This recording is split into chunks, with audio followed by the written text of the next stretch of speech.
What's up, folks? How you doing? Today I'm gonna do a video, kind of just like an initial impressions video on a gun that I picked up today. And I bought it on Gun Broker. Pretty good company I bought it from. I liked them. I think Modern Warriors is what they're called. They shipped fast. They were really fast for Gun Broker, especially for this time. I ordered it one day and they shipped it out the same day. So I mean, they were, as soon as they got the money, they shipped it out. So the gun that I've got today came in this little case. Let's pan down here and look at it. All right, let's look at this thing and see what we got. Y'all can tell it's a Staccato and it's a 2011. Well, let's see what it is. Well, the magazine's kind of the first sign. It's a single stack 9mm. So it obviously is a Staccato C, and it's the Duo. All right, just for everybody out there, it is clear. Nothing in the chamber. Visually and physically inspect, it's clear. So now we can talk about it. Been wanting this gun for a little while and finally ran across one. This was a blemished model and I got it for about $100 or so off what all the other ones are selling for. They're selling for about $16.99 and I got a little over $100 off retail price for it. So that's not bad. I believe the blemish is, if you can see it, it's right there where the thumb safety rides up and down. That is the only blemish on the gun. And for a little over $100 off price, I can deal with that. So that's not a real big deal for me because it's going to have more wear on it by the time I'm done. So the Staccato C DUO is a single stack 2011. It is still considered a 2011 style gun. The reason being is it is a steel slide aluminum frame with a polymer grip frame attached to it. So anytime you have this polymer frame or polymer grip attached to the frame, it is still considered a 2011. It's not like my other Staccato. I'm gonna get my other Staccato out here in a second. We're gonna compare the two of them and tell you why I like this one right here. All right, this is my Staccato P. All right, if you'll remember, you look back on my videos, I turned the Staccato P into a Staccato C2. Basically, I bought a VIP grip, which is the length of the C2, and I mated it up to the Staccato P frame and slide. So I've got a 4.1 inch barrel, which is a little bit longer than the 3.9 inches on the C2. I've got a full length rail, which is a little bit longer than the one that's on the C2, but I've got the C2 grip.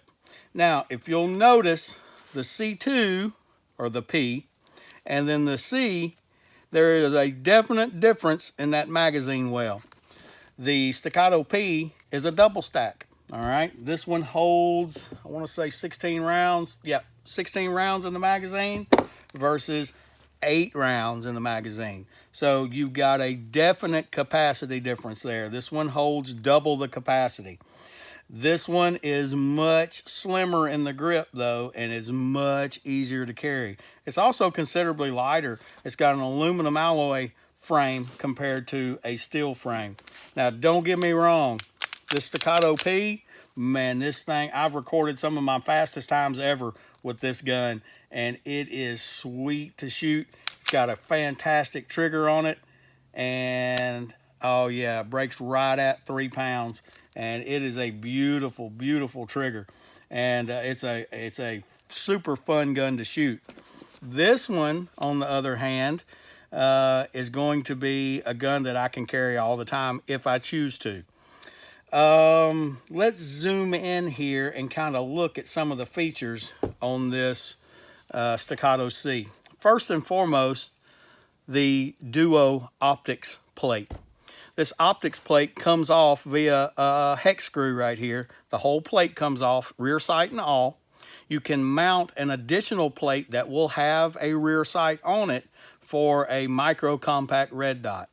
I haven't decided yet whether I'm going to go with the Hollow Sun micro compact or if I'm going to go with the Swamp Fox Sentinel.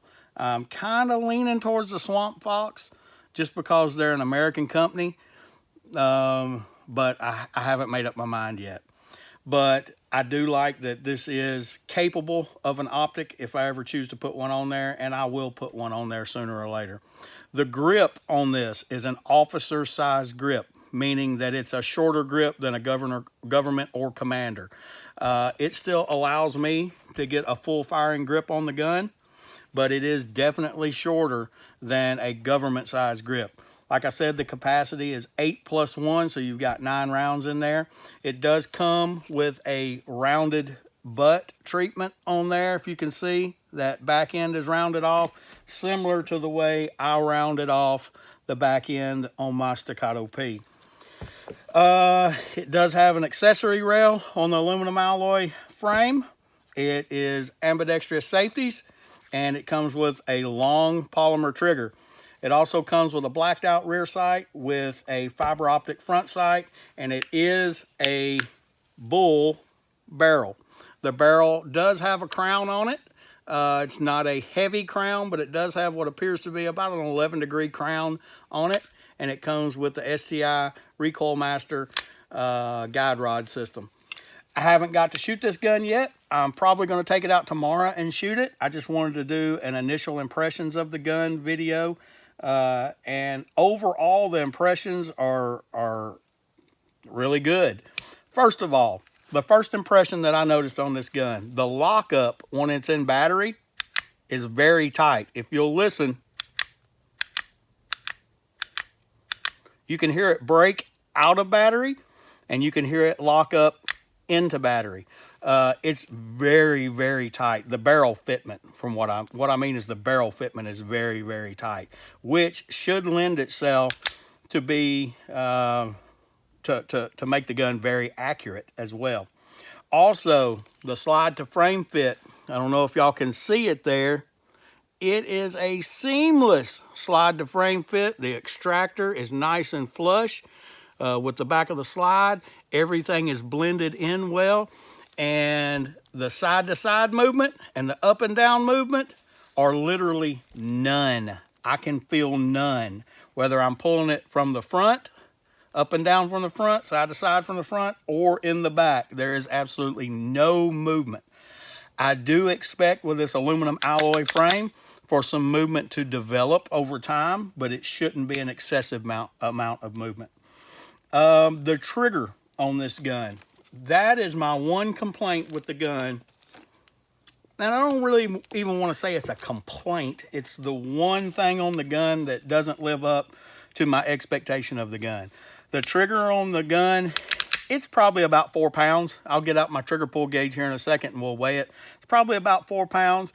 It has an acceptable amount of take up there, all right? Then once you hit the wall, you'll slowly start to squeeze, and there's just a touch of creep right there.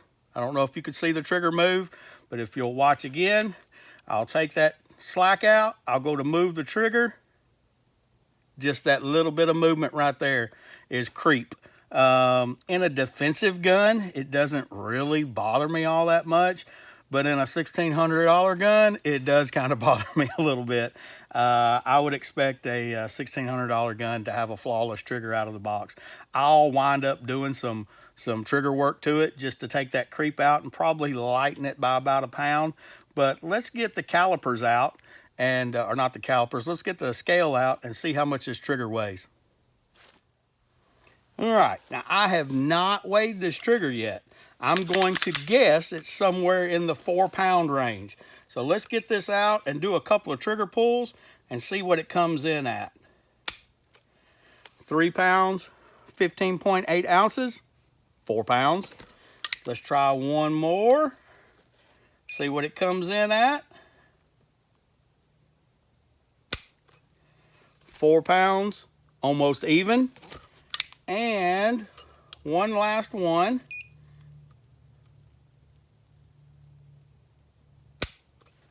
4 pounds, 1.8 ounces. So I was pretty spot on with the trigger pull. It's about a 4 pound trigger, which isn't terrible. It's not bad at all. If y'all watched any of my 1911 videos, you know I like a trigger pull down around 3 pounds. And that's where I'll set this one. So overall, the impressions of the gun, I do like the little high power cut there in the front. That's a pretty nice little touch. I don't think the older ones had that. They might have, but I don't think they did.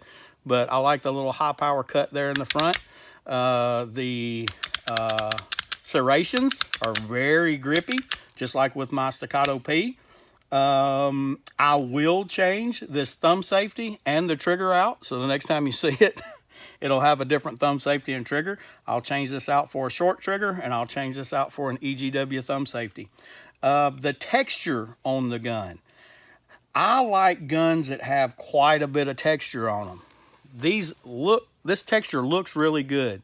There is no texture here. So one of your fingers, your middle finger, is not going to have any texture at all. It's going to be super smooth.